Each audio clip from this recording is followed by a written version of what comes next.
They say family will never turn their back on you.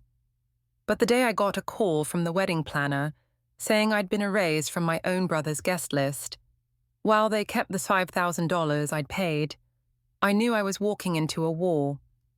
What I didn't see coming was that war exploding at the altar in front of hundreds when my brother said something that froze the entire room.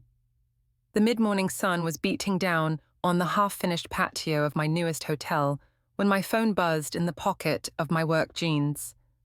I was in the middle of going over tile samples with my contractor, dust coating my hair, the air filled with the scent of fresh-cut lumber. Normally, I'd ignore calls from numbers I didn't recognize during these kinds of site meetings, but something, maybe the unfamiliar area code, made me step away from the noise and answer. "Hello, this is Natalie Warren," I said, already bracing myself for some supplier asking if I'd received their invoice. The voice on the other end was polished, practiced, the kind that made you picture an immaculately dressed woman holding a leather-bound planner. "Good morning, Ms. Warren. This is Victoria Hayes, the wedding planner for the Warren Blake event scheduled next month." My grip on the phone tightened. "Oh, yes. James's wedding. Is there a problem with the venue arrangements?" She hesitated, and that pause alone made my stomach knot. "Not exactly a problem. I've been instructed by the bride's family to inform you that your invitation to the wedding has been rescinded." For a moment, all I could hear was the distant whine of a saw from the patio and the slow thud of my own heartbeat. "I'm sorry, what?" Victoria cleared her throat, her voice now cautious. "The guest list has been revised. Your attendance is no longer required. However, the family intends to retain the deposit you provided for the event." I laughed, a short, humorless sound, because it was easier than letting the shock knock me off my feet. "You mean the $65,000 I paid to secure the venue and catering? At my own property, mind you?" "That is correct," she said, as if reading from a script she didn't particularly want to be reading. "The family considers it a gift toward the wedding and—" "Which family?" My voice had dropped into something colder, sharper. "Who exactly decided to uninvite the groom's sister while keeping her money?" There was another pause, shorter this time. "Miss Blake and her mother provided the instruction. Mr. Warren was made aware." I pressed my free hand to the nearest wall, the cool concrete grounding me while my mind spun. James knew. He knew about this and didn't say a word. I could feel the edge of anger begin to push through the shock, but under it, deep down, was something worse, hurt. Hurt like I hadn't felt since we were kids, trying to figure out how to navigate our parents' divorce without losing each other in the shuffle. "Did my brother actually say those words?" I asked, low. "I haven't spoken to him directly about this matter," Victoria admitted, her professionalism flickering under my questions. "I was told he was in agreement." The contractor called out to me from across the patio, holding up 2 different tile samples, his voice muffled by the distance. I ignored him. "Ms. Hayes," I said slowly, deliberately, "you do realize the venue and catering belong to me? That the deposit you're talking about was, in effect, me paying myself to host my own brother's wedding?" There was a sharp intake of breath on the other end. "I wasn't aware of that connection," she said. "Miss Blake introduced you only as the groom's sister who had contributed financially." I almost laughed again. The groom's sister. Just a generous little footnote in their perfect society event. For a moment, neither of us spoke. Somewhere behind me, a hammer clanged to the floor, startling one of the workers. My coffee from earlier was sitting half-finished on a stack of plywood. The ice melted into a cloudy swirl, and suddenly it felt like the most fragile thing in my day. "Victoria," I said finally, my voice calm now, which was more dangerous than the anger, "please deliver a message to Miss Blake and my brother. Tell them I heard them loud and clear." She exhaled in a way that made me think she'd been holding her breath since the call began. Of course, and may I ask what message you'd like me to pass along? I watched a gust of wind send dust skittering across the patio floor, a kind of quiet storm that didn't care who got in its path.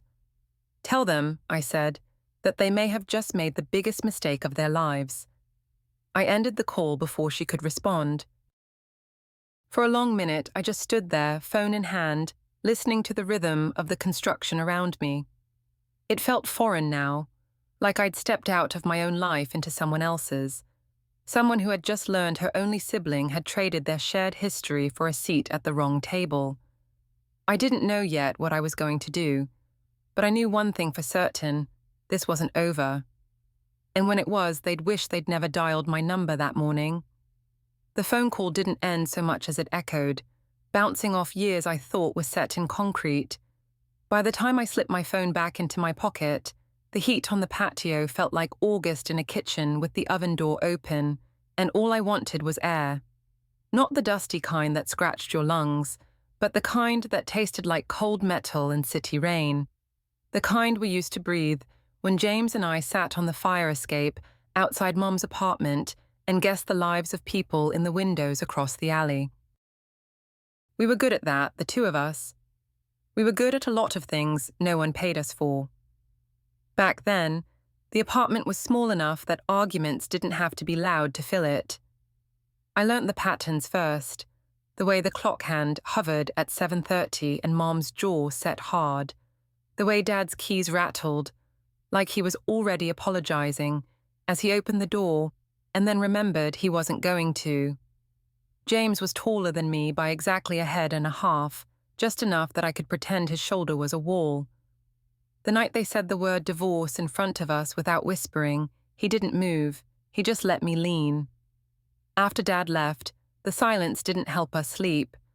The refrigerator hummed like it had secrets, and the upstairs neighbor practiced the same 3 chords on his guitar until I wanted to throw my math book at the ceiling. James took to walking me to school, even when I told him it was embarrassing. "You're 12, he'd say, taking my backpack like it wasn't heavy. Embarrassment is your job. Protection is mine." He was 14 and already talking like a man on a construction site, like the world was a thing you could build if you had the right tools and a buddy willing to hold the other end. We counted coins on the linoleum floor when the cupboards got honest. Mom tried to make it a game. Whoever rolls the most quarters gets to pick the Saturday movie. James cheated in the kindest way, palming 2 into my pile when he thought I wasn't looking. I caught him once and raised an eyebrow the way Mom did with overdue bills. He shrugged. "What? You have better taste. If I pick, we're stuck with action movies where the hero never cries." I told him heroes who never cried weren't heroes.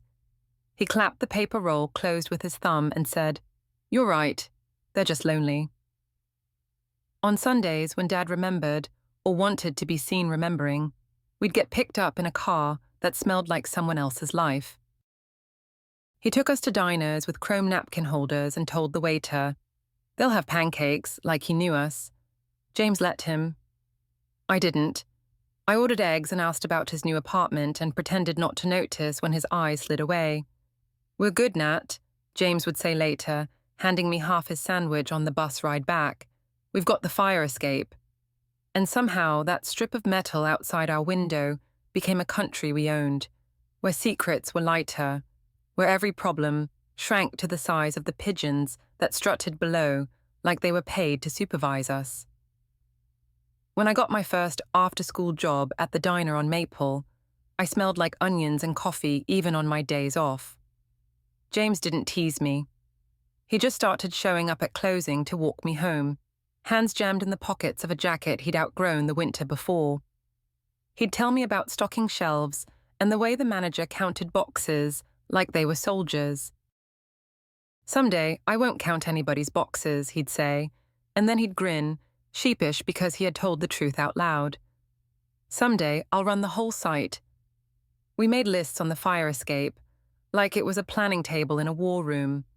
Mine had words like college and fancy front desk uniform, and someday hotel owner written in bubble letters because the future felt like it needed decoration. His said tools, crew, foreman, boss. When Mom cried softly behind a closed door and Dad didn't come around for 3 weeks, we added one more line at the bottom of both lists. Don't break. We underlined it until the paper tore. People like to pretend love is something soft, like a sweater you pull around yourself when the world gets ugly. Our kind of love was a rope. We tied it around our waists and kept moving. When I got rejected from a scholarship I was sure I'd earned, I folded the letter into a perfect square and slid it under the refrigerator magnet with the picture of a lighthouse. James read it and said, "That's fine, they can keep their money. I'll send you some of mine." He was 15 and working weekends already, slipping a crumpled 20 into my biology textbook like contraband. I tried to give it back. He pushed my hand away. "Investment," he said. "I want a suite with a view when you're in charge." The night of the blackout, the whole block went dark just before dinner. Mom lit candles like she was conducting a ceremony and told us to find the card deck. We played rummy until the wax made little lakes on the table and the shadows on the wall looked like they were listening. The air turned warm and close, and for once, there was no television to fill the quiet with someone else's noise. James leaned back in his chair and said, "In case the world ends, I'm calling it now. You're in charge of food and lodging. I'm in charge of building the shelters." Mom smiled at us over a candle and said, "And I'll be in charge of apologizing to the neighbors when you two run the world."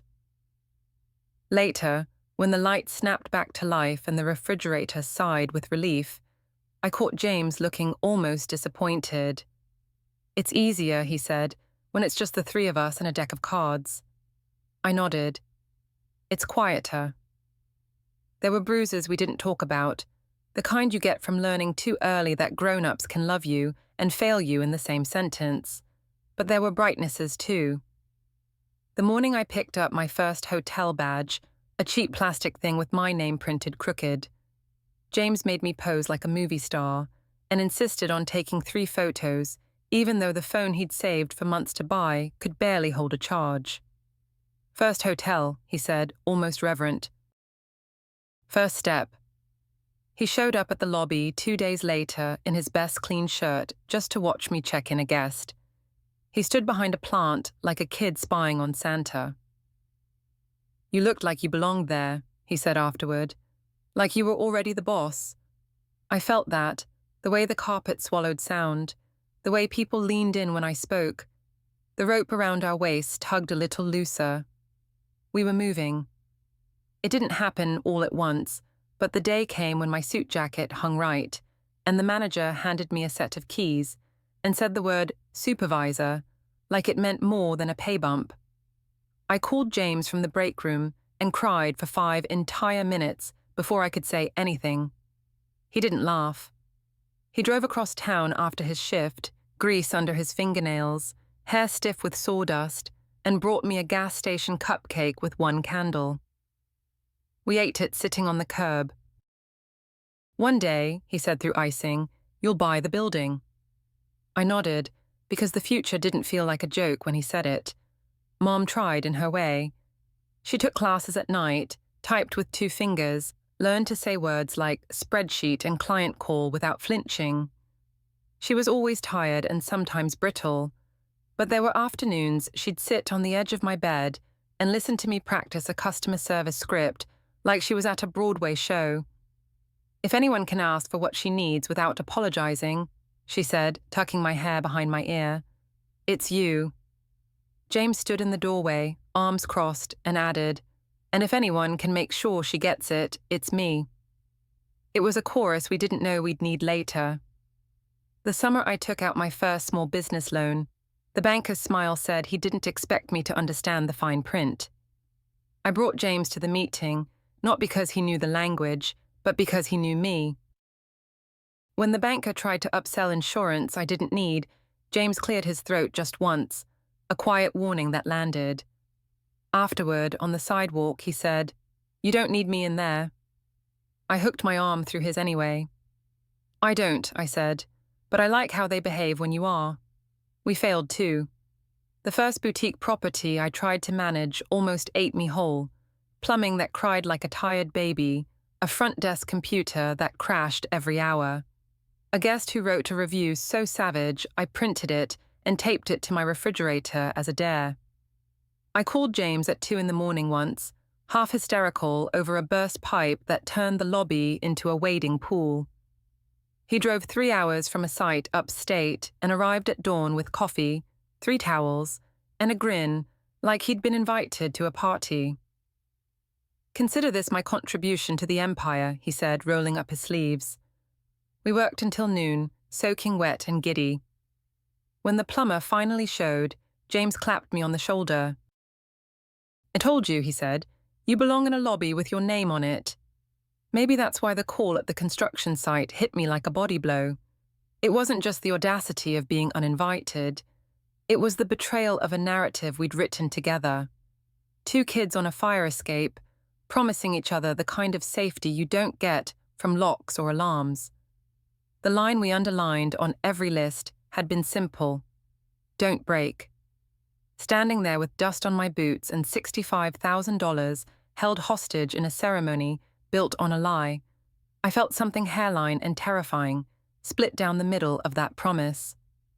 The crew started back up after lunch, the nail guns punctuating the afternoon like exclamation points.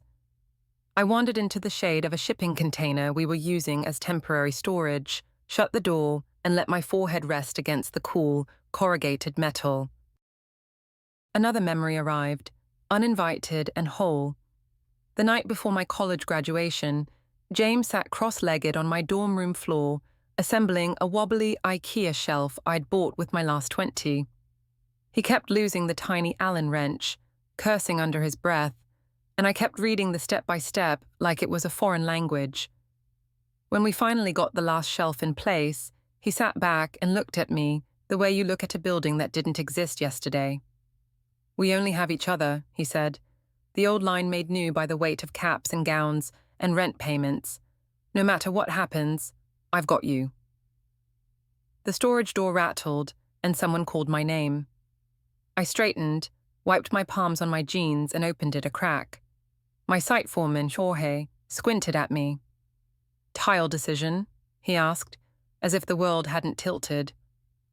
I picked the cobalt because it held the light like a promise. He nodded, satisfied, and went back to making things happen out of nothing. My phone buzzed again. For a second, my chest went tight, expecting another stranger's voice dressed up like compassion. It wasn't. It was James. The text was short, our old shorthand, like we were back on the fire escape and he was passing me a quarter under the table. "Can we talk tonight? I want you to meet someone. She's important." The restaurant James picked was one of those places that made you feel underdressed even if you weren't. White tablecloths, glassware that caught the light like it had something to prove, and a maitre d' who said James's name like it had been on the books for decades. I arrived on time, though James was already seated near the window, his back to the view, wearing a shirt I didn't recognize, and a watch that looked suspiciously expensive. He stood when I reached the table, pulling me into a quick hug that didn't linger. "Nat," he said, smiling, but with the kind of smile you put on when you know you're being watched. "I'm glad you could make it." "I said I would," I replied, taking my seat. My eyes flicked toward the empty chair opposite me. "So, who's the important someone?" As if on cue, a woman appeared from behind the host stand, her heels clicking against the marble floor like a metronome. She was striking, tall, dark hair pulled into a sleek knot, eyes lined to perfection. Her dress was understated but screamed money, the kind of fabric you could tell had never seen the inside of a dryer. "Melissa, this is my sister, Natalie," James said, standing again. She offered her hand with a smile that hovered somewhere south of warm. "It's so nice to finally meet you. James talks about you all the time." "Nice to meet you too," I said, taking her hand. Her grip was cool, her nails painted a pale, immaculate pink. Once we were seated, the conversation started in that polite, awkward lane strangers use when they're trying to figure out where the landmines are. Melissa asked about my business, and I gave her the short version. How I'd built my hotel chain from a single struggling property into 5 luxury locations. She nodded as if I'd told her the weather forecast. That must be exhausting, she said, tilting her head. All those complaints and issues. I don't know how you do it. I sipped my water, keeping my face neutral. It's rewarding. I have a great team. James jumped in, perhaps sensing the edge in my tone. Nat's always been the hardest worker I know. She's built everything from scratch. Melissa smiled at him, then back at me. Well, it's certainly admirable. The waiter arrived to take our order, and Melissa handled hers with the ease of someone used to being catered to. James ordered his usual steak, and I chose the salmon. Once the waiter left, Melissa launched into a story about a charity gala she'd attended the week before, dropping names I vaguely recognized from glossy magazines. James listened like each detail mattered. When the food arrived, Melissa complimented the plating before taking a single bite. She had a way of glancing around the room between sentences, as if cataloguing who was there and where she ranked among them. James, who used to talk with his hands and laugh with his whole face, seemed more careful now, his posture straighter, his words measured. So, Melissa said, setting down her fork, James tells me you own the Sapphire Grand. That's the hotel everyone's talking about, right? We were just saying it might make a perfect wedding venue. I smiled, though the word we made my stomach tighten. It's hosted a few memorable ones. She tilted her head, eyes narrowing slightly. Would you be open to discussing it? I mean, of course, if it fits our vision. Our vision? I echoed. She leaned back, her smile stretching but not reaching her eyes. James and I have a very specific aesthetic in mind. It's important to create the right atmosphere for our guests. I caught James looking at me, almost pleadingly, and I knew that look. It was the same one he'd worn when he was 15 and needed me to cover for him after breaking Mom's favorite lamp. We can talk about it, I said, keeping my voice light.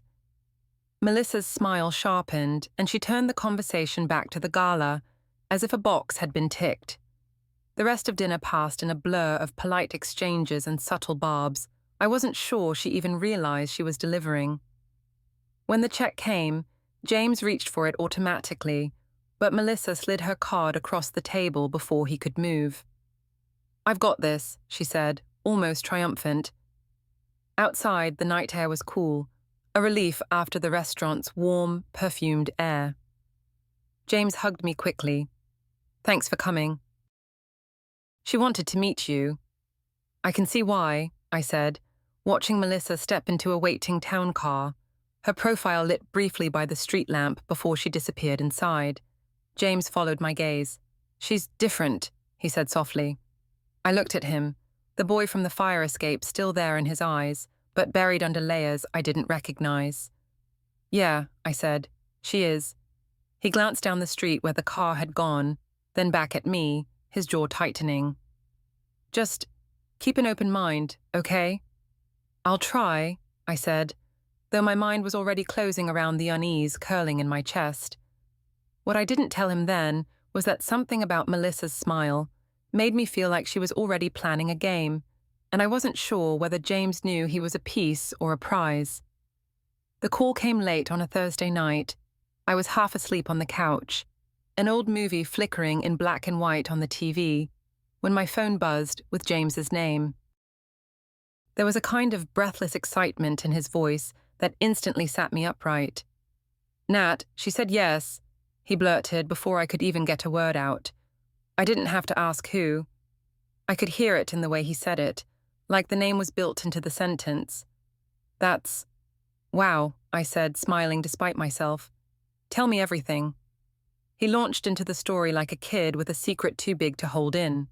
It was all rose petals and a private chef at some sprawling estate Melissa's family owned out on the coast.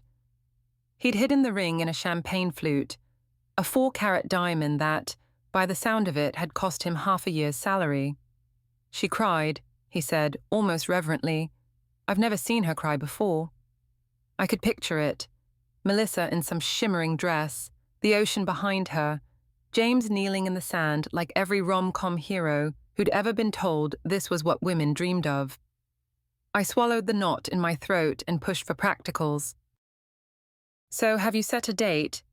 We're thinking June, he said, then hesitated. Thing is, the venues Melissa's mom suggested are either booked solid or so far out of our price range, it's insane.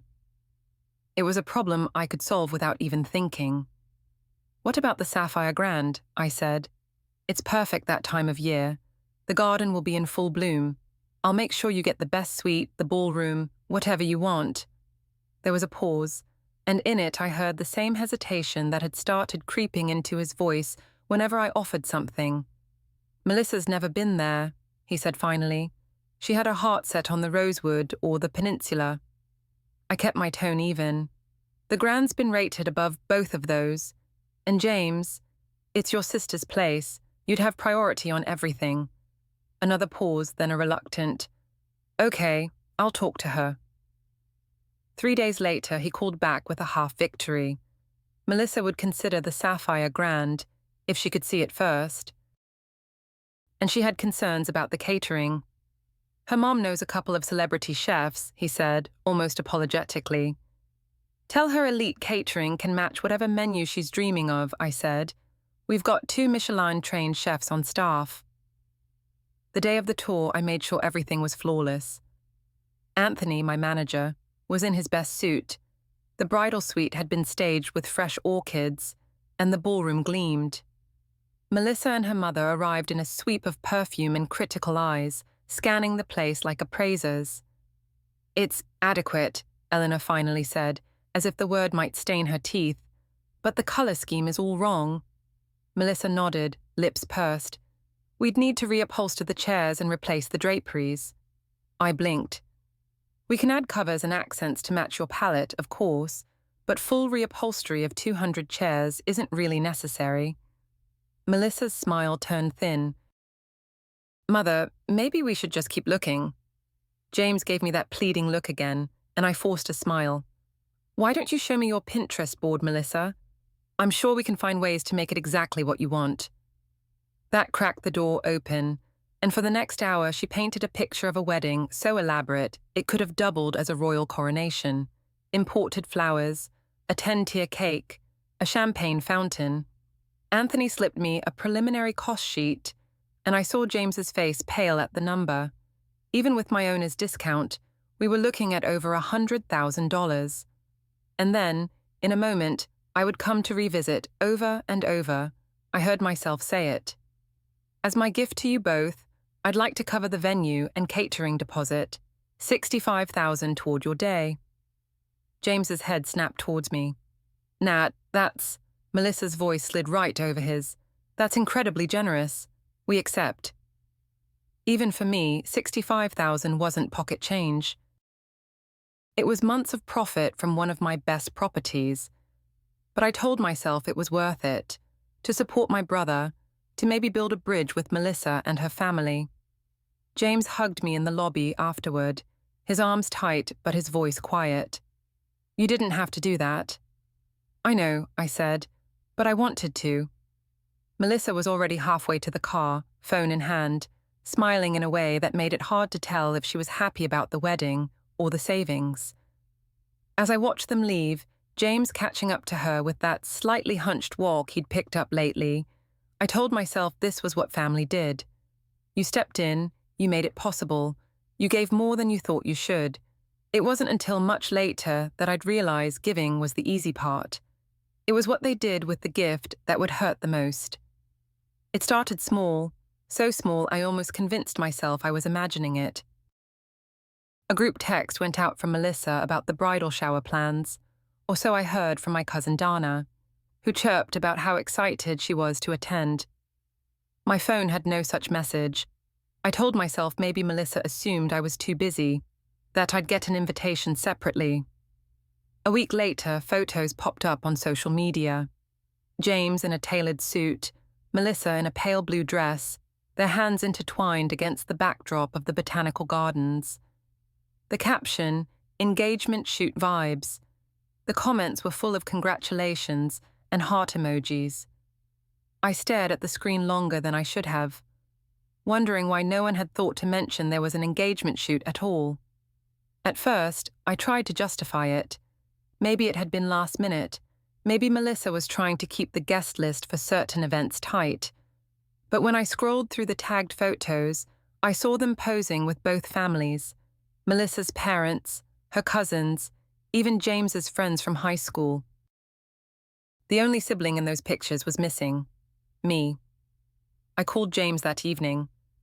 "Hey, how was the shoot?" I asked, keeping my voice light. He hesitated. "Oh, yeah, it was nice, just pictures." Uh-huh. Pictures you forgot to invite your sister to?" There was a pause long enough for me to hear his exhale. "Melissa handled that stuff. I figured she'd..." "Right, she'd." I didn't push further, but the line between us felt thinner and more fragile than ever. The unease deepened when I stopped by the Sapphire Grand for a routine walkthrough and overheard Anthony discussing a seating chart with our events coordinator. I didn't think much of it until I wandered closer and caught sight of the diagram. My eyes skimmed over the carefully arranged tables until I realized I wasn't on it. Not at the family table, not anywhere. "Where am I sitting?" I asked, trying to make it a joke. Our coordinator froze. Miss Blake was very specific about the seating arrangements, and she reviewed every name herself. Something cold settled in my chest. I wasn't just being left out of side events now, I was being written out of the wedding entirely. That night, I sat on my couch with a glass of wine, the city lights outside blurring through the window, and tried to remember the last time James and I had talked about anything that wasn't the wedding or Melissa. Even those conversations felt like they were happening through a filter, with him translating every word into something that would meet her approval. I thought about calling him again, but I could already picture how it would go. He'd sound tired, tell me not to read too much into it, and somehow make me feel like I was overreacting. Instead, I texted Lucas, my friend and attorney, to meet for coffee the next morning. By the time I slid into a booth at the cafe, he was already there, nursing his espresso and eyeing me over the rim of the cup.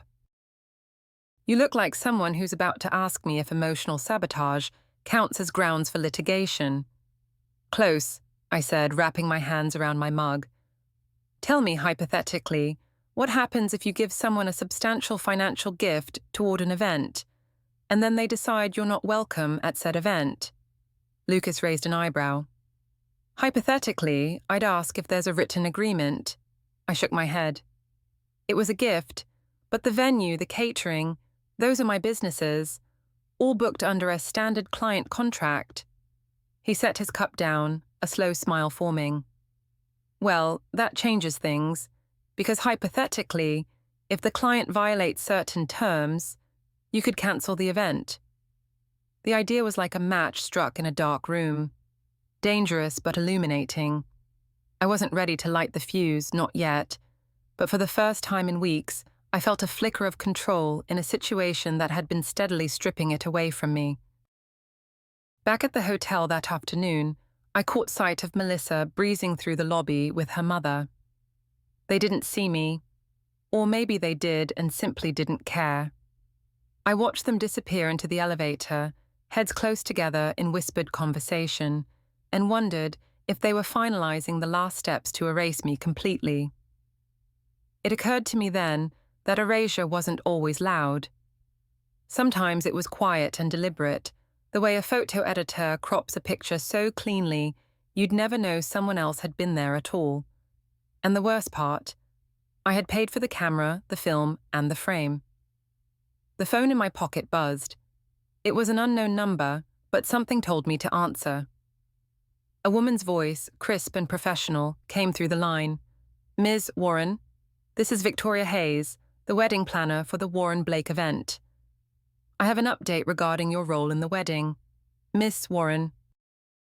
"This is Victoria Hayes, the wedding planner for the Warren Blake event." The voice on the other end was crisp, rehearsed, almost too polite. I had stepped into the quiet of my office when I answered, shutting the glass door to block the hum of the front desk. "Yes, I'm familiar," I said, forcing a lightness I didn't feel. "Is there a scheduling update?" A pause, long enough for me to hear the faint shuffle of papers on her end. "Not exactly. I've been instructed by the family to inform you that your invitation to the wedding has been rescinded." The word hit me like a cold wave, the kind that knocks you under before you can brace for it. "I'm sorry, what?" She cleared her throat delicately. "Your attendance is no longer required. However, the family will be retaining the deposit you provided for the venue and catering."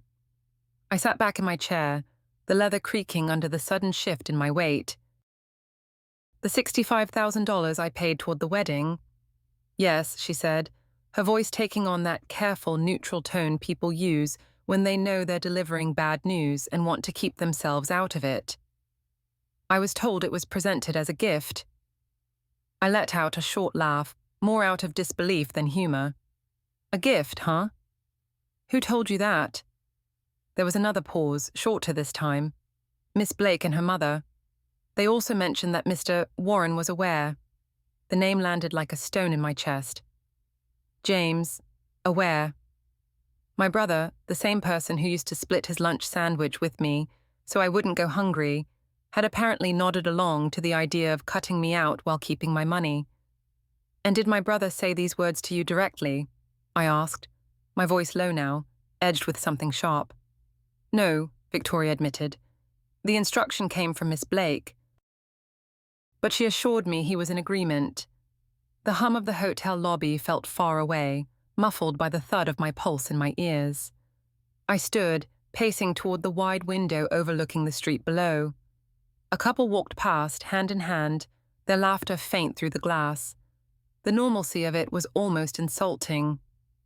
"Victoria," I said finally, my tone cooling to something precise, "do you realize that I own the Sapphire Grand? That the deposit you're referring to is essentially me paying myself to host my own brother's wedding?" There was the sound of her inhaling sharply. "I was not aware of that. Miss Blake introduced you only as the groom's sister who had contributed financially." Of course she had. Reduce me to a footnote, strip away any leverage, keep the optics tidy. My fingers curled against the glass. "Then here's what I'd like you to do. Go back to Miss Blake and my brother, and tell them I heard them loud and clear." Her voice wavered for the first time. "And what exactly should I say beyond that?" I turned from the window, my reflection in the glass looking more composed than I felt. "Tell them," I said, "that they've just made the biggest mistake of their lives." There was a beat of silence before she replied, "I'll deliver the message." When I hung up, the office felt too small, the air too thin. I walked out to the lobby, nodding to Anthony without really seeing him, and stepped into the early evening light. My feet carried me down the block without any conscious thought, past the bakery James and I used to duck into for cookies when we were kids, past the little bookstore where I'd bought him his first hardcover novel. The city was the same, but I was moving through it differently now, heavier. By the time I circled back to the hotel, the shock had burned into something else, something colder, steadier. Melissa might think she was in control, but she'd made one critical mistake. She'd underestimated me. She thought she could humiliate me quietly, erase me cleanly, and still profit from my generosity. Anthony intercepted me as I came in. "Everything okay?" I smiled faintly, the kind of smile that didn't reach my eyes. "Not yet, but it will be." Up in my office again, I pulled the Sapphire Grand standard event contract from the file cabinet. I flipped straight to the clause I already knew was there. Section 12. The venue reserves the right to cancel any event that violates our ethical standards or poses a reputational risk to the establishment. The words were dry on paper, but in my mind they lit up like neon. Lucas's voice from our coffee meeting earlier that week echoed in my head. If the client violates certain terms, You could cancel the event. I read the clause 3 times, the edges of the paper cutting into my fingertips, and for the first time, since this whole circus began, I felt the balance of power shift. They wanted me gone. Fine. But they were about to find out that pushing me out came with a cost. I set the contract down and reached for my phone, scrolling to Lucas's number. My thumb hovered over the call button, my pulse steady now, my mind already working through the angles. Because if Melissa thought she could erase me, she was about to learn that I was the kind of person who rewrote the entire story, and I knew exactly when and where I was going to deliver my answer. I didn't give myself more than a night to stew. By the next morning, the decision was already solid in my mind. I called Lucas before the sun was fully up, the city outside my window still stretching itself awake. He answered with a groggy, "Tell me you didn't get arrested." "Not yet," I said, "but I'm about to blow up a wedding." That got his attention. By mid-afternoon, we were sitting in the private conference room on the 12th floor of the Sapphire Grand, a spread of papers between us. My event contract sat in the center like a loaded weapon, Section 12 practically glowing. Lucas tapped it with his pen. "It's airtight. They accepted your financial contribution under false pretenses and then moved to exclude you from the event. You can argue reputational risk, breach of trust, even fraud if you want to get spicy." I leaned back, the leather chair cool against my palms. Spicy sounds good. We made the call to Victoria first. Her tone was careful, but I could tell she knew this was about to go sideways. "I'll pass along your request for a meeting," she said. "Not a request," I corrected. "They have 24 hours to get both families, James and Melissa, in the same room. Here, if they don't, the event is cancelled. And I mean cancelled. No refunds, no exceptions." Victoria hesitated. "You're serious?" I smiled, though she couldn't see it. Dead serious. The meeting was set for the next day at 3. I arrived an hour early, wanting the space to smell of coffee and polished wood, not desperation. I instructed my assistant to bring them up to the private conference room when they arrived, not my office. This wasn't a personal spat. It was business. They came in like a storm front. Melissa first, her heels clicking sharp against the marble, her mother Eleanor close behind with a glare that could curdle milk. James trailed them, looking tired and smaller somehow. Howard Blake, Melissa's father, wore the kind of calm that came from years of cutting deals, while my parents shuffled in at the rear, unsure why they'd been summoned, but sensing it wasn't good. "Let's get this over with," Eleanor said as she sat, crossing her legs with precision. I stayed standing. "Thank you all for coming. I'll make this brief. I've been informed that I am no longer invited to my brother's wedding, despite having provided $65,000 toward the venue and catering. At my own property. I've also learned that this was a deliberate choice, approved by the bride, her mother, and, allegedly, my brother." Melissa's chin lifted, her voice coated in sugar. "We simply adjusted the guest list for the sake of the event's atmosphere." I let that hang in the air for a beat, watching the words sink into my parents' faces, into James's downward stare. "Right. Well, unfortunately for you, the Sapphire Grand reserves the right to cancel any event that violates our ethical standards or poses reputational risk, and an attempt to exclude the owner of this venue while retaining her financial contribution qualifies." Howard's brows lifted slightly. "You're threatening to cancel the wedding?" "Not threatening," I said. "Promising. Unless 3 conditions are met before close of business today. 1. I receive a formal written apology from both the bride and groom for the attempted exclusion. 2. I am treated with the respect due to a family member at all events. 3. My contribution is acknowledged publicly in the program as a gift from a loving sister, not as some vague discount." Melissa's lips parted in disbelief. "This is extortion." This is a boundary, I corrected, and the clock is ticking. Eleanor leaned forward, voice low and cold. You think you can bully your way into a high society wedding? Do you have any idea how replaceable this venue is? I almost laughed. With 10 days to go, during peak wedding season, by all means try. The silence that followed was delicious. Melissa's eyes darted to James, but he still wouldn't look at me. My mother finally spoke, her voice trembling but firm. James, is this true? You agreed to cut your sister out? James's jaw worked, but no sound came out. Howard exhaled slowly, folding his hands on the table. Perhaps we should be pragmatic, Miss Warren. If we agree to your terms, the wedding goes ahead. That depends, I said, finally meeting my brother's eyes. Do you actually want me there, James, or am I just an obligation you'll tolerate because I have the upper hand? His throat bobbed, and for a moment, I thought he might look away again. But he didn't. His voice was hoarse when he answered, I want you there. Melissa turned to him, eyes wide, and for the first time, I saw fear flicker there. Then we have until 5 p.m., I said, gathering the contracts into a neat stack. After that, this room will be empty, and so will your wedding.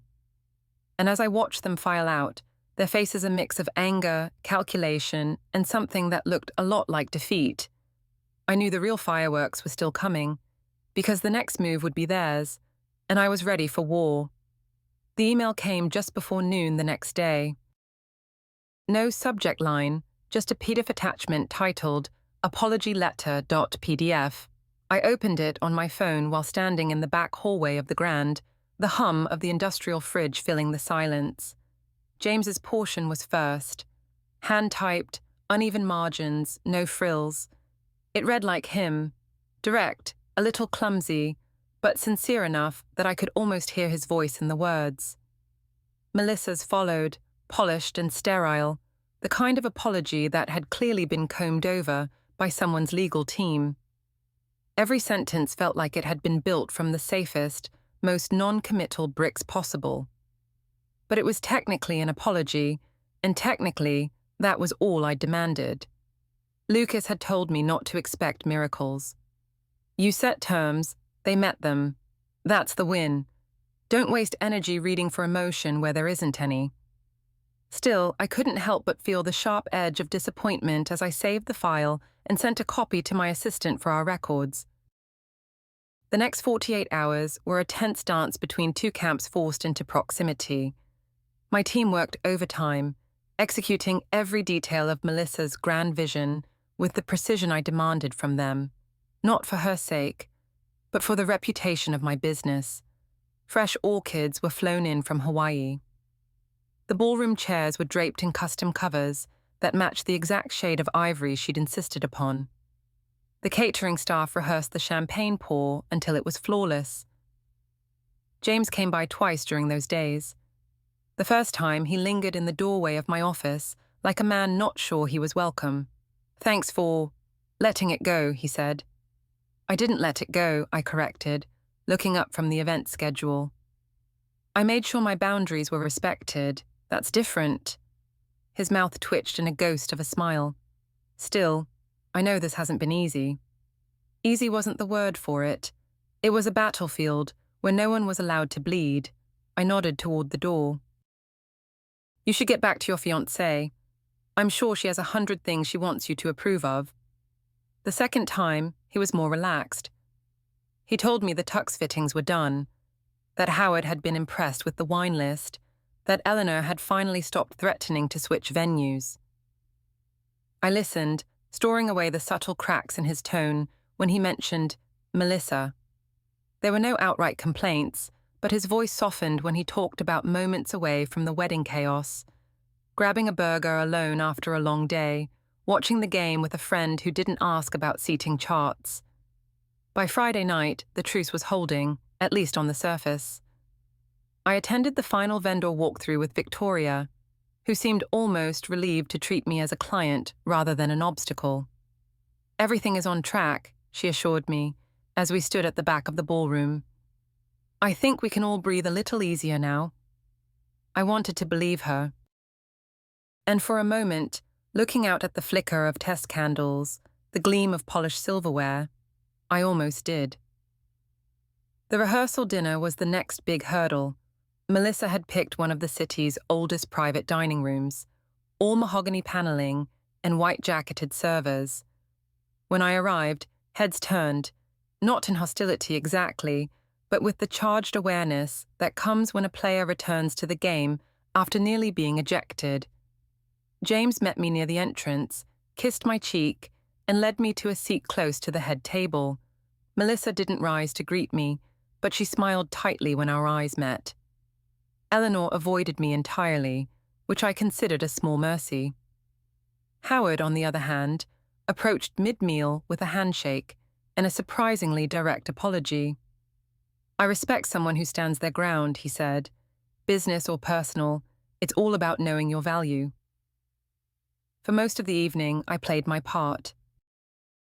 I complimented the wine, laughed in the right places, and engaged politely with the other guests.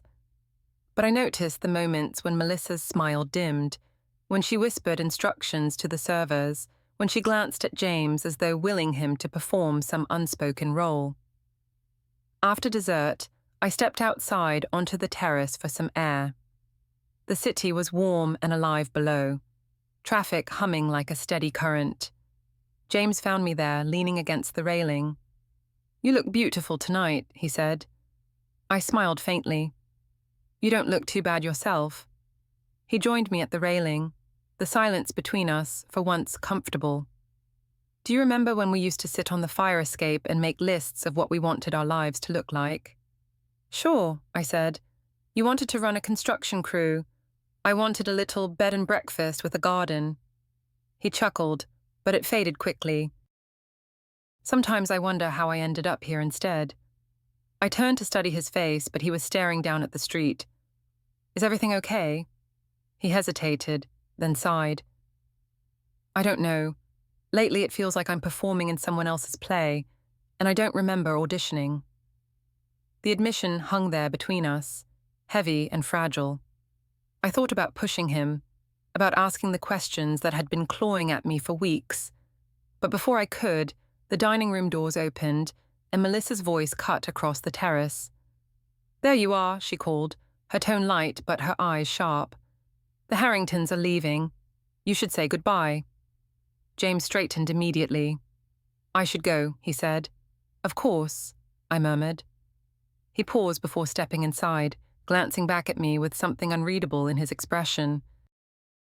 "Nat, whatever happens, thank you." And then he was gone, swallowed back into the warm glow of the dining room, leaving me on the terrace with the city below and the unsettling feeling that this fragile truce was nothing more than the calm before a storm. The night before the wedding had a strange weight to it, like the air in a room that's been shut up too long. I felt it from the moment I stepped into the rehearsal dinner. The subtle tension in James's shoulders, the way Melissa's laughter seemed to fall just short of reaching her eyes, the constant undercurrent of movement as servers adjusted place settings and guests mingled with the kind of polite enthusiasm that's more performance than joy. The dining room was beautiful, of course. Melissa's taste, though exacting and exhausting, was undeniable. The lighting was warm without being dim, the mahogany tables gleaming under the flicker of candles. Crystal stemware caught the light like small fires. I took it all in with a practiced eye, noting the way each detail had been curated to signal perfection. James moved through the room with a kind of mechanical grace, shaking hands, smiling for photos, listening intently to conversations I could tell he wasn't invested in. Every so often, his eyes would flit across the room, searching for something, or someone, and then he'd snap back to his role. I wondered if anyone else noticed the way his smile slipped when he thought no one was looking. Melissa, on the other hand, thrived in the spotlight. She was flawless in a sleek emerald dress that drew admiring glances from half the room. Her voice carried, her laugh a practiced melody. But I'd learned to watch the moments in between, the way her jaw tightened when a guest took too long telling a story, The way she discreetly adjusted the angle of a centerpiece as she passed, as if even in this final stretch, she couldn't let go of control. Dinner itself was fine, a parade of dishes too artful to be truly satisfying. I played my part, making polite conversation with the couple seated beside me, complimenting the wine when prompted, smiling at toasts. But my attention kept drifting to James. Something in the way he sat, shoulders slightly hunched, fingers tracing the stem of his glass, told me he was carrying more than just pre-wedding nerves. When dessert plates were cleared and the crowd began to loosen, I slipped out onto the terrace for air. The night was warm, the city spread out below in soft gold and shadow. I leaned on the railing, letting the hum of traffic steady my thoughts. I didn't expect James to find me there, but a few minutes later, I heard the soft thud of the door and his footsteps approaching. "You hiding out here?" he asked, his voice quiet. "Just taking a break from the performance," I said, offering a wry smile. He stood beside me, looking out over the skyline. "It is a performance, isn't it?" I glanced at him. "That's how it feels." He didn't answer right away. Instead, he exhaled slowly, like he'd been holding it in for days. "Sometimes I feel like I've been cast in a play I never auditioned for, and everyone expects me to hit my lines perfectly." I let the silence stretch, giving him space. "I keep thinking about the fire escape," he said after a moment, eyes fixed on the dark horizon. "How we'd talk about what we wanted, the life I'm walking into tomorrow. It doesn't look like anything I pictured back then." There it was, the thing I'd been sensing for weeks, finally spoken out loud. "So why go through with it?" I asked softly. He rubbed the back of his neck. "Because everything's in motion. People have flown in from across the country. Deposits have been paid. It's not just my life, it's a whole machine now. Stopping it would crush everything." I turned to face him fully. "More than it would crush you." His eyes flicked to mine, and for a second, I saw the boy who used to share the last cookie without me asking. Maybe I'm just telling myself it's too late to change anything. Maybe that's easier than admitting I don't know if I'm making the biggest mistake of my life. Before I could respond, the terrace door swung open. Melissa's voice sliced through the warm air, light but edged. "There you are. The Harringtons are leaving. You should say goodbye before they head back to the hotel." James straightened immediately. "I'll be right in," he told her. She gave me a brief, tight smile before retreating, the door clicking shut behind her. He lingered for a moment, his hand resting on the railing. "Whatever happens tomorrow, thank you for not giving up on me." I wanted to ask him what "whatever happens" meant, but he'd already turned toward the door. I stood there long after he was gone, staring at the city lights and feeling a knot in my chest tighten. Something was coming. I could feel it in the way the night seemed to hold its breath. And I had no idea if, by this time tomorrow, I'd be sitting in the front row of my brother's wedding, or watching the entire thing implode. The morning of the wedding broke clear and warm, the kind of day people pray for when they plan an outdoor ceremony months in advance. The Sapphire Grand's gardens looked like something out of a painting, white roses in full bloom, orchids climbing in artful arrangements, petals scattered along the aisle as if the breeze had placed them there deliberately. Staff moved quietly, their polished shoes gliding over stone paths, adjusting chairs, refilling champagne flutes for the pre-ceremony crowd. I had dressed carefully, choosing a deep navy gown that spoke of elegance without competing with the bridal colors. As I checked my reflection one last time, I could almost fool myself into thinking this would be a day to remember for the right reasons. Almost. By the time I reached the front row, the guests were already murmuring in low tones, fans fluttering, programs rustling. I could feel Eleanor's eyes on me from across the aisle, sharp, disapproving, but Howard offered a curt nod, his expression unreadable. Melissa was hidden away in the bridal suite, of course, making her entrance as dramatic as possible. James stood at the altar with the officiant, handsome in his tux, but holding himself stiffly, like every muscle in his body was on guard. The music swelled, and the bridal procession began. Bridesmaids in matching champagne gowns floated down the aisle, followed by the flower girls scattering petals in a delicate arc. Then, the collective intake of breath. Melissa appeared at the top of the path, her gown a masterpiece of couture, layers of silk and lace, every bead catching the sunlight. Her father walked beside her, his arm firm under hers. The crowd was enraptured. I watched James as she approached, his eyes fixed on her, but his expression complicated. Not the wide, unguarded smile you expect from a groom seeing his bride for the first time, but something tighter, almost pained. They reached the altar, and the officiant began the familiar cadence. I tried to listen, but my focus kept returning to my brother. His hands were steady, but his gaze kept flicking, once toward me, once toward the crowd, as if searching for something that wasn't there. And then we arrived at the moment. If anyone here can show just cause why these two should not be joined in holy matrimony, speak now or forever hold your peace. The silence that followed was the kind you can feel in your bones. The officiant's pause was brief, perfunctory, before he began to move on. "I have something to say." It was James's voice. Clear, steady. It sliced through the warm air and the gathered anticipation like a blade. A ripple went through the crowd, heads turning, whispers starting instantly. The officiant faltered. "James?" He looked at Melissa then, really looked at her, and I saw the shift in his expression, the decision crystallizing. "I can't do this," he said, loud enough that no one could mistake the words. "Not like this. Not when I'm not being true to myself or to the values I was raised with." Melissa's bouquet trembled in her hands. "What are you doing?" she hissed, her voice a jagged whisper that carried anyway. "I'm sorry," James said, still looking at her, but there was no uncertainty in his tone. "You're beautiful and accomplished, and I thought I could fit into your world.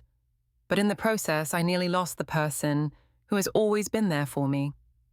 His gaze moved to me then, holding it, and I felt something twist in my chest. The guests were no longer whispering. They were openly murmuring, shifting in their seats. Eleanor was frozen in place, her face a mask of outrage. Howard's expression had hardened into something businesslike, calculating. Melissa's voice rose, sharp and incredulous. "You're humiliating me, right here, right now." "I'm ending something that was wrong before it started," James said. "This wedding is cancelled." The words detonated in the air. Melissa's face went white, then flushed with a furious crimson. Gasps and exclamations rippled through the crowd like shock waves. Eleanor stood abruptly, pointing a trembling hand toward me. "This is your doing." James shook his head. "No, this is my choice, and it's the first honest choice I've made in months." Melissa turned away from him, her shoulders shaking, her mother rushing to her side. Howard was already signaling discreetly to someone near the back, damage control in motion. James stepped down from the altar, each step deliberate, and came straight to where I sat. Without a word, he reached for my hand, pulling me to my feet. "Let's go," he said quietly. The crowd parted in stunned silence as we walked back up the aisle together, away from the music that had stopped, away from the carefully arranged flowers and the untouched champagne. I could feel eyes boring into my back, the weight of 100 different judgments. But James's grip on my hand was firm, grounding. We reached the side gate, the hum of traffic faint beyond the garden walls, and he finally exhaled. "I can't believe I just did that," he said, a wild mix of relief and disbelief in his voice. I searched his face, the adrenaline still thrumming through me. "So, what now?" He gave a half laugh, half sigh, the sound of someone stepping off a cliff without knowing where they'll land. "I guess we find out." And in that moment, with the chaos of the wedding unraveling behind us, I realized we were walking straight into something far more unpredictable than anything we'd just left behind. We didn't look back. The sounds from the garden, gasps, hurried footsteps, the clatter of a glass tipping over somewhere, faded with every step we took toward the hotel's side entrance. James's grip on my hand was tight, almost like he was afraid I'd let go if he loosened it. Inside, the cool air of the corridor wrapped around us, a jarring contrast to the heat of what had just happened outside. We slipped into my office without a word. I shut the door and leaned against it, my pulse still loud in my ears. James stood in the middle of the room, his shoulders rising and falling like he'd just run a mile. For a moment, neither of us spoke. "Do you want to tell me what just happened out there?" I asked finally, my voice steady despite the storm in my chest. He let out a breath that sounded like it had been sitting in his lungs for months. I couldn't do it, Nat. Standing there, hearing those words, "Speak now or forever hold your peace." I realized this wasn't about cold feet or jitters. It was about me stepping into a life that doesn't belong to me, with a person who... He trailed off, shaking his head. I would have been lying to myself every day. I studied him, the lines in his face that hadn't been there a year ago, the shadows under his eyes. You could have said something before today. Saved yourself and everyone else this circus. I kept telling myself I could make it work, he said, that once the wedding was over, we'd settle into something manageable. But then I thought about you, about how Melissa and her mother treated you, and I realized if I marry her, I'm saying that behavior is fine. I'm saying I'm fine with hurting the one person who's always been in my corner. It wasn't an apology exactly, but it was the closest I'd heard in months. "So what now?" I asked. He gave a humorless laugh. "Now I get to face the fallout. The Blakes will want their money back, the gossip will be brutal, and I'll probably lose some business connections. But at least I'll be able to look at myself in the mirror." A knock at the door made us both turn. Anthony peeked in, his face carefully neutral. "There's a situation in the lobby," he said. "Melissa and her family are demanding to speak with you." James swore under his breath. "Of course they are." We found them in the lobby, the marble floor amplifying every clipped word from Eleanor's mouth. Melissa sat rigid on one of the velvet couches, her gown spread out like a moat, mascara smudged beneath her eyes. Howard stood off to the side, his expression unreadable, while a cluster of guests hovered nearby, pretending not to eavesdrop. Eleanor spotted us and straightened, her voice rising just enough to ensure the entire room heard. "This is outrageous. Do you have any idea what you've done to my daughter's reputation? To our family's standing?" "I think James made his decision clear," I said evenly. Melissa's gaze snapped to me, her voice cold. "Enjoy this, won't you? You've been trying to undermine me from the start, and now you've succeeded." "This wasn't my choice," I replied. "Your fiancé decided he wanted a marriage built on something other than control and humiliation." Howard stepped forward then, his tone calm but firm. "Enough. The damage is done. We'll handle our end, you handle yours." Eleanor turned on him, disbelief flashing in her eyes, but he didn't flinch. Melissa stood, the train of her gown whispering against the floor. "You'll hear from our attorney," she said to James, her voice shaking. "You can add me to that mailing list," I said. "Just remember, the contract is with me. And as of right now, you've forfeited your deposit." Her eyes widened. "You can't." "I can," I said, "and I will." James put a hand on my arm, a silent signal to let it go for now. Melissa gave him one last look, something between fury and disbelief, before turning on her heel and sweeping out, Eleanor following in a cloud of indignation. Howard lingered just long enough to give James a small nod, then left without a word. The lobby felt strangely quiet once they were gone, the remaining guests scattering like the end of a play when the lights come up. James exhaled, scrubbing a hand over his face. "That's it then. No going back." I glanced toward the doors they'd just walked through. "No going back," I agreed. For the rest of the day, James stayed in my office, fielding calls from bewildered friends, cancelling reservations for the honeymoon that would never happen. I ordered dinner from the kitchen, and we ate in near silence, the weight of everything still pressing down. When evening fell, he finally stood, looking more tired than I'd ever seen him. "I'll figure out how to pay the Blakes back for whatever they covered," he said. "But Nat, I don't regret it, not for a second." There was a knock at the door again, and Anthony appeared, his brow furrowed. "You have a visitor," he said. I frowned. "At this hour?" He hesitated. "It's Melissa. She's alone, and she says she wants to talk to you, privately." Melissa stood in my doorway looking nothing like the woman who had swept into my life months ago, in designer dresses and perfectly styled hair. Tonight she wore jeans, a soft grey sweater, and no makeup. Her hair was pulled into a loose ponytail, and her eyes were puffy in a way you can't fake. For a second, I almost didn't recognize her. "Can I come in?" she asked quietly, her voice stripped of its usual sharp edges. I gestured to the chair across from my desk. "Have a seat." She did, folding her hands in her lap and staring at them for a long moment before speaking. "I owe you an apology, a real one. Not that PR stunt I sent you before." I leaned back, saying nothing, giving her the space to either commit to this or retreat. She took a shaky breath. "I treated you terribly. I tried to erase you from your own brother's life, and I thought I could justify it because I didn't like how you made me feel, small, insecure. But the truth is, you never made me feel that way. I did. I just took it out on you because it was easier than facing myself." Her voice cracked on the last word, and she blinked rapidly, as if willing the emotion back in. "What changed?" I asked. "I thought I could move on fast," she said. "I started seeing someone new, someone my mother approved of immediately. It was all happening again, just with a different man. Then one night, I overheard him talking to his friends about me. He said I was high maintenance but good for appearances. He said he could train me to be the perfect corporate wife." She gave a humorless laugh. "It was like hearing my own thoughts about you, reflected back in the ugliest way." I studied her, trying to read between the lines for any trace of manipulation. But what I saw was something unfamiliar: humility.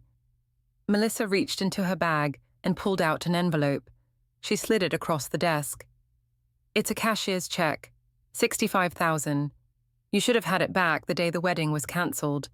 Keeping it was wrong." I opened the envelope, the weight of the paper somehow heavier than the number printed on it. "This is unexpected," I admitted. "It's the right thing to do," she said simply. "I don't expect you to forgive me, but I needed you to know I see it now. And I'm sorry." For a long moment, the only sound was the soft hum of the desk lamp.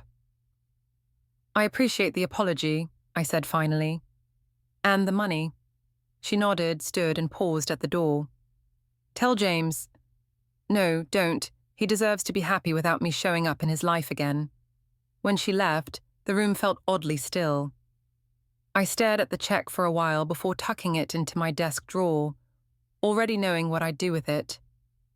2 weeks later, the True Love, True Values grant was born, a fund that covered venue and catering costs for couples who demonstrated genuine commitment and respect for each other, no matter their budget. It felt like turning something tainted into something good. A year passed. James had healed, more himself than I'd seen in years. When he introduced me to Sarah, warm, genuine, effortlessly kind, I knew this was different. They got engaged quietly, without spectacle, and planned a small ceremony in the garden of my newest hotel. On the morning of his wedding, I helped him straighten his tie.